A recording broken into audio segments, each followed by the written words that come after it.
Hello there and welcome to another presentation video regarding English Level 2 writing from the Legacy collection. So you generally as a rule will be set two tasks here. They can be formal letters, they can be informal letters, they can be chatty emails, they can be like a chatty letter. There's quite a big scope here to what things can actually be. You might also be writing like a holiday review or a customer complaint or a critique of a web delivery service or something along those lines, or critique of a product. You might also be reviewing online shopping. There's a whole myriad of possibilities that you can have. However, in this paper, what we have here is you're going to be looking at a writing task. So what I'm going to do is I just suggest you just put yourself on pause and just have a read through that and the task at hand here, and then once you've done so, if you just press play again, and then I shall rejoin you at that point.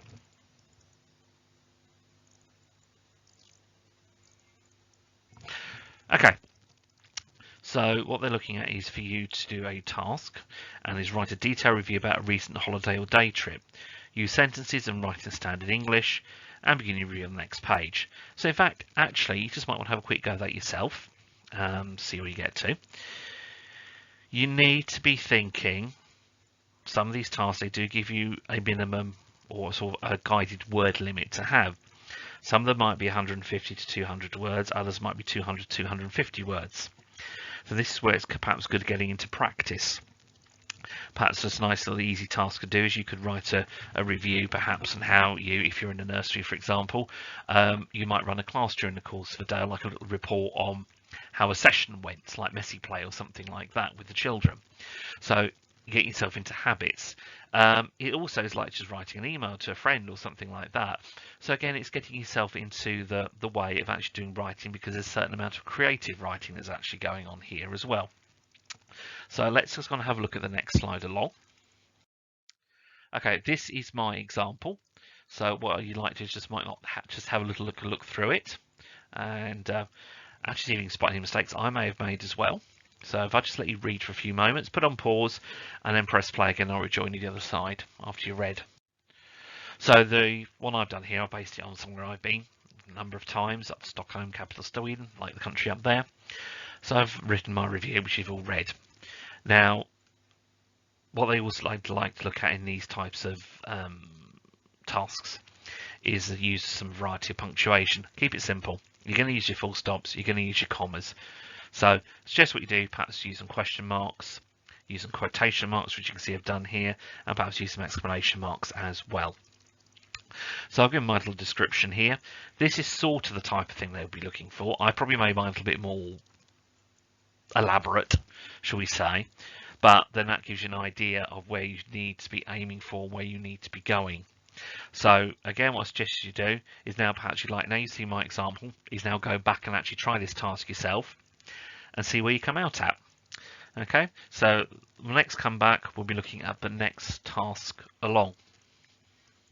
Welcome back to part 2. So this is the second task in this particular test. And again, it can be similar nature through any other type test. You could actually be perhaps now writing, persuading people to go on a holiday with you, telling you places you could all sort of go and visit. You're planning a family day out, so you're writing an email to one of your family or your friends to plan the day out. It could be right for a charity event like this particular one here, but the charity event could be asking for your ideas. It could be like a home-based event, it could be a car washing event, it could be that you're actually raising money by going out walking the hills or something like that. So there's a variety of different scenarios that could come up. So this is just one example here. So what I just want you to do again is just read through, put yourself on pause, and of course not forgetting you take pictures and screenshots this as you're going through as well. And what I'll do is I'll give you a few moments, and then if you press play, then we will come back once you've read, and then we'll start again. Okay, so you've had a chance to read through, and you see what the task is. So you've got to reply an email to reply to Joe about your ideas, how people can exercise more, and healthy lifestyles, and etc. etc. So let's have a look. So what we have here is the example that I've done. So if you just like to have a read through, put yourself on pause, and once you've finished having a read through, press play. Right, so you've had a chance to read through. And again, we can see similar sort of thing is making sure you use a variety of punctuation. So you've got your full stops, you've got your commas like you normally would do. But again, keep it simple. Use things like your quotation marks, your question marks, and your exclamation marks, okay? You might sometimes find that you can actually base some of these things on things that have actually happened to you or things that are currently going on. So obviously with the current situation at the time of recording, so this is still going a couple of years' time. What we were looking at is here, I've looked at my local village community hub. And of course, we've been advised to, as we're staying at home at the moment, to go and take exercise, maintaining our social distancing. But one thing that's been coming up is on our Facebook page in the village where I live in Essex, things that you can go and do, walks that you can go and do, walks that are suitable for different types of people, and so on and so forth. So the example I've used about places to walk, because we've got lots of footpaths, is things that you can actually do. So, you know,